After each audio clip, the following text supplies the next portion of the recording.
राधे राधे प्रिय दर्शक बंधुओं, एक बार फिर आपका स्वागत है हमारे YouTube चैनल कृष्ण की आवाज मोटिवेशन में। प्रिय दर्शक बंधुओं, आज फिर एक नया वीडियो, एक नई कहानी लेकर के हम हाजिर हुए हैं। प्रिय दर्शक बंधुओं, आज की जो कहानी है, आज का जो प्रसंग है, ये बड़ा ही मोटिवेशनल है, बड़ा ही ज्ञानवर्धक और शिक्षाप्रद है। प्रिय दर्शक बंधुओं, आप सभी से निवेदन है कि आप वीडियो के अंत तक बने रहे।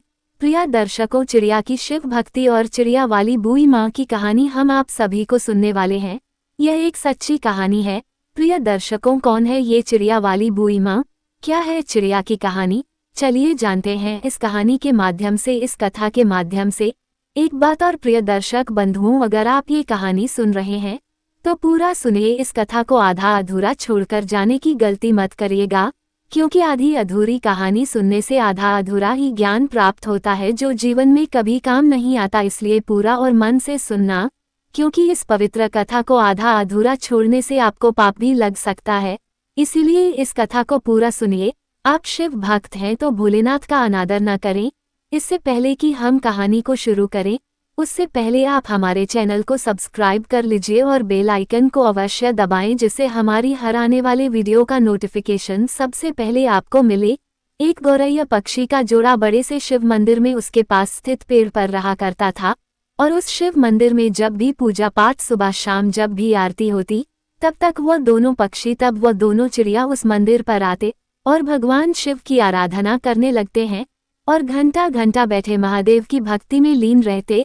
इतनी भक्ति करते, निराधार भक्ति करते, कि उन्हें अपने तन मन का, अगल बगल के होशो हवास का कोई पता नहीं रहता।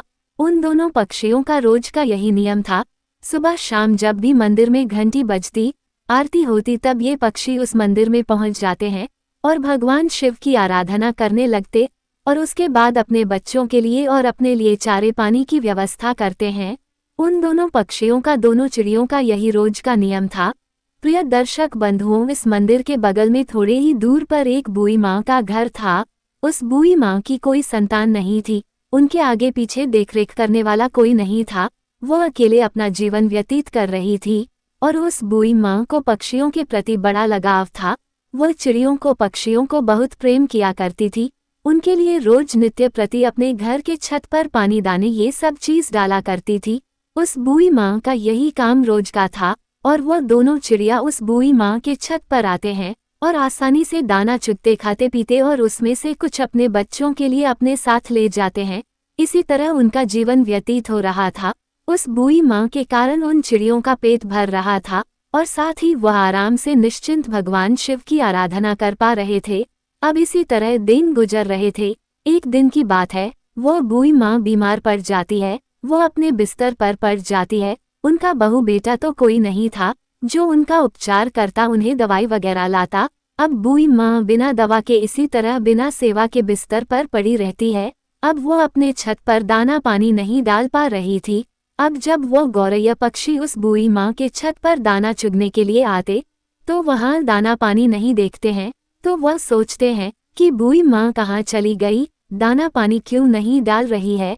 इसी तरह 2 दिन बीतते हैं, 3 दिन बीते हैं। धीरे धीरे वह बूई माँ कमजोर होने लगती है। बिना दवा पानी के एक दिन उनकी मौत हो जाती है। अब जब वह पक्षी देखते हैं कि बूई माँ का कोई पता नहीं चल रहा है और छत पर दाना भी नहीं डाला जा रहा, तो वह घबरा जाते हैं। वो बहुत ही परेशान होते हैं और उस बूई माँ को पूरे गांव में आसपास ढूंढने लगते हैं, खोजने लगते हैं। खोजते खोजते थक जाते हैं, तो उसमें से जो मादा गौरैया थी, वह अपने पति से कहती है, पिया जी, बूई माँ का कोई पता नहीं चल रहा है। बूई माँ कहाँ चली गई? वो हमें दाना पानी दिया करती थी और अन्य पक्षियों का देखरेख किया करती थी। वो कहाँ गई? हमने उनको इतना ढूंढा, लेकिन वो मिली ही नहीं। अब हम क्या करें? उस गौरैया का पति कहता है कि प्रिया, हमने हर जगह बूई माँ को तलाश किया, बूई माँ कहीं नहीं मिली। एक जगह हमने उन्हें नहीं देखा, उनके खुद के घर में। हमें उनके खुद के घर में जाकर देखना चाहिए, शायद वह बीमार तो नहीं है। अब ये कहने के बाद वह गौरैया पक्षी बूई माँ के घर चले जाते हैं, और जब अंदर जाकर देखते हैं तो बूई माँ अपने बिस्तर पर लेटी है। उनके शरीर में कोई हलचल नहीं, उनके चेहरे पर, उनके बदन पर मक्खियों भिन भिना रही थी। वो पक्षी अपने पंखों के फड़फड़ाहट से उन मक्खियों को हटाते हैं बूई माँ को जगाने की कोशिश करते हैं, लेकिन उनके शरीर में कोई हलचल नहीं। अब गौरैया का पति कहता है कि प्रिया बूई माँ अब इस दुनिया में नहीं रही, उनकी मृत्यु हो चुकी है। ये देखने के बाद दोनों पक्षी बहुत ही निराशा, बहुत ही उदास होते हैं। उन्हें बड़ा ही दुख होता है। अब उन्हें दाना चुगने के लिए दूर दूर जाना पड़ता है। अब इसी तरह शाम हो जाती है। शाम को जब मंदिर का घंटा बजाता है, आरती होने लगती है भगवान शिव की, तब वो दोनों पक्षी उस मंदिर में पहुंचते हैं और एक पैर पर खड़े होकर भगवान शिव की निराधार भक्ति करने लगते हैं, उनका जाप करने लगते हैं। 1 घंटा बीतता है, 2 घंटा बीतता है। इसी तरह बिना खाए पिए लगातार महादेव की भक्ति करते रहते हैं। ऐसा करते करते 1 महीना बीत जाता है। उन पक्षियों ने महादेव की भक्ति करना छोड़ा नहीं, महादेव की भक्ति करते रहे। ये देखकर महादेव भोलेनाथ बहुत ही प्रसन्न होते हैं और उन पक्षियों को दर्शन देते हैं। कहते हैं कि हे गौरैया, तुम्हें क्या चाहिए? तुम जो मांगोगे मैं वो दूंगा। मैं तुम्हारी भक्ति से, इस अखंड भक्ति से बड़ा ही प्रसन्न हूँ। छोटी सी जान होते हुए अपनी क्षमता से बाहर भक्ति की है, इसलिए मैं बहुत ज्यादा प्रसन्न हूँ। तुम जो मांगोगे मैं तुम्हें दूंगा। तब गौरैया ने कहा, हे प्रभु, हमें कुछ नहीं चाहिए, हमें बस एक चीज चाहिए। आप हमारी उस बूई माँ को, उस पुण्य आत्मा को फिर से हमें लौटा दीजिए, उन्हें जीवित कर दीजिए, बस हमें यही चाहिए। भोलेनाथ ने कहा, हे पक्षियों, ये सृष्टि का नियम है, अगर जो मर जाता है वह कैसे जीवित हो सकता है? मैं सृष्टि के चक्र में कैसे बड़ा बन सकता हूँ? तुम और कुछ मांग लो। तब उस चिड़िया ने कहा, नहीं भोलेनाथ, हमें कुछ नहीं चाहिए, हमें बस हमारी बूई माँ चाहिए। तब भोलेनाथ ने कहा, पक्षियों, अब वह बूई माँ का शरीर गल चुका है, उसमें से कीड़े निकालने लगे हैं, मैं उन्हें कैसे ठीक कर सकता हूँ? उनका शरीर ही ठीक से नहीं रहा, तो उसमें प्राण कैसे डालूं? तब वह पक्षी दोनों पति पत्नी हट करने लगते हैं और कहते हैं, हे प्रभु, आपने हमें वचन दिया था कि तुम जो मांगोगे मैं दूंगा, तो प्रभु आप अपने वचन से पीछे हट रहे हैं। हे भोलेनाथ, आप अपने वचन से फिर नहीं सकते। तब महादेव ने कहा, हे पक्षियों, तुम्हारे हट के आगे मैं विवश हूँ और अपने वचन के आगे। अब इस प्रकार भोलेनाथ ने उस बूई माँ के शरीर को सही किया और फिर उसमें प्राण डाल दिए। अब इस प्रकार वह बूई माँ फिर से जीवित हो गई। अब अपने सामने भगवान भोलेनाथ को देखकर वह बूई माँ भाव विभोर हो जाती है, बड़ा ही प्रसन्न होती है। प्रभु, मेरे जन्म जन्म के दुख, जन्म जन्म के पाप आपके दर्शन मात्र से कट गए। आपने मुझे दर्शन दिया है। प्रभु, मैंने ऐसा क्या पुण्य किया था कि आपने मुझे जीवित कर दिया? तब भगवान शिव ने कहा, हे बूई माँ, तुम्हें मैंने तुम्हारे कारण जीवित नहीं किया है, मैंने तो तुम्हें उन दोनों पक्षियों के लिए जीवित किया है।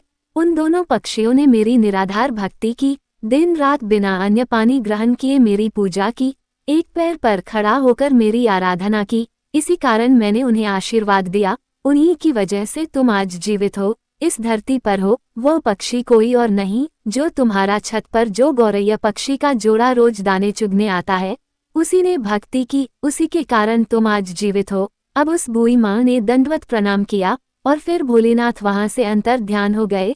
फिर वह बूई माँ फिर से अपने छत पर दाने डालने लगी, पानी रखने लगी और वह पक्षी, वह गौरैया पक्षी का जोड़ा उस माँ के छत पर आते और पानी पीते, दाना चुगते। तब उस बूई माँ ने उन गौरैया पक्षी से कहा, हे पक्षियों, तुमने मुझे जीवन दान दिया है, भगवान भोलेनाथ की आराधना की, अपने लिए ना मांगकर मेरे लिए मांगा है। हे पक्षियों, मैं ये चाहती हूँ तुम मेरे घर पर ही वास करो और नित्य प्रति मेरे आंखों के सामने रहो। अब ये सुनने के बाद उस बूई माँ का प्रस्ताव वह दोनों पक्षी स्वीकार करते हैं और उस बूई माँ के घर आकर रहने लगते हैं। इसी प्रकार दिन बीतने लगते हैं और उस बूई माँ की चर्चा गांव गांव में फैलने लगती है, दूर दराज तक फैलने लगती है कि एक बूई माँ जो मरकर भी जीवित हो गई और उनमें अजीब सी शक्ति आ गई है। अब इसी तरह उस बूई माँ के पास धीरे धीरे करके एक एक लोग, जिनका दुख रोग होता, उनके पास आता और अपना कारण बताता, भगवान भोलेनाथ के नाम पर पूजा पाठ कर दिया करती। तब उन लोगों का दुख दूर हो जाया करता। धीरे धीरे लोग ठीक होने लगे और दूर दूर से लोग उस बूई माँ के पास अपना इलाज कराने, अपने तकलीफों को दूर करने के लिए आया करते।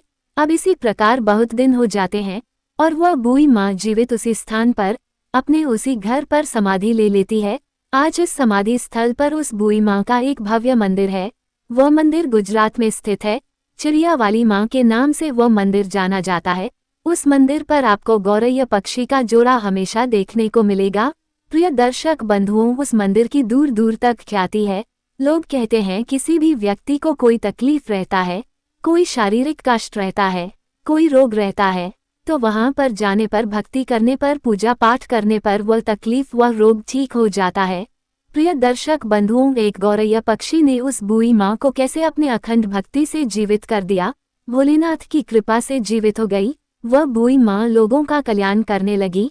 प्रिय दर्शक बंधुओं, इस कहानी से हमें एक सीख मिलती है कि हमें कभी किसी दूसरे पर निर्भर नहीं रहना चाहिए।